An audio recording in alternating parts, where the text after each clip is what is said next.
Imagine one gunshot, one moment in small European city, and suddenly the entire world goes to war. That's exactly what happened in 1914. The assassination of one man triggered a chain reaction that would lead to the first global war in history. And the man who was killed was Franz Ferdinand. But the real story is far more complicated than just one assassination. So what really happened? Let's go back to the summer of 1914. Firstly, who exactly was this man? Archduke Franz Ferdinand. He was the heir to the throne of Austria-Hungary.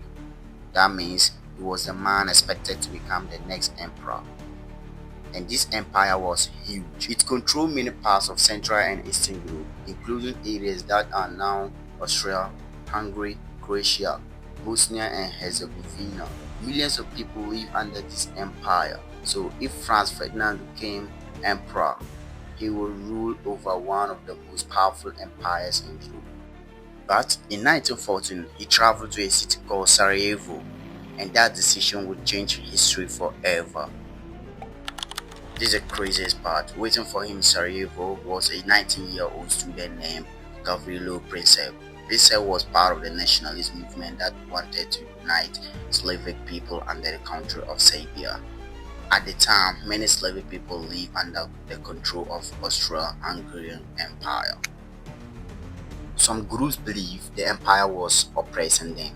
A secret nationalist organization known as the Black Hand helped train and arm young men like Princip. Their goal was simple. They wanted to weaken Austria-Hungary. They believed assassinating the future emperor could help spark change. So, on June 28, 1914, when Franz Ferdinand's car passed through Sarajevo, Princip stepped forward. He fired 2 shots. One bullet killed Franz Ferdinand and the other killed his wife. And just like that, the spark of global war had been lit. Now, here is where things get complicated. Europe was already full of tension. Many countries had formed military alliances. So when Austria-Hungary blamed Serbia for their assassination, they declared war. But Serbia had powerful friends. Russia supported Serbia, then Germany supported Austria-Hungary. Soon, other countries joined. Within weeks, Europe split into 2 sides, and suddenly was at war. But the war did not stay in one. It spread around the world. At the time, most of Africa was under colonial rule.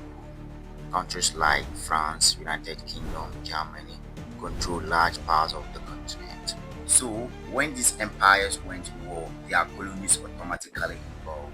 African soldiers were recruited to fight. Millions of Africans served as soldiers, porters, and laborers. Some battles even took place directly in Africa, especially in areas like modern-day Tanzania. So, Africa did not choose the war. The war came to Africa because of colonial.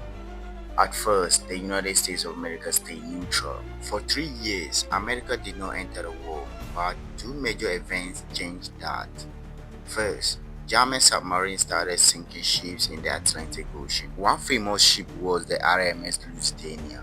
When it sank, a lot of civilians died, including Americans. Then another shocking event happened after that. Germans could sent a message to Mexico.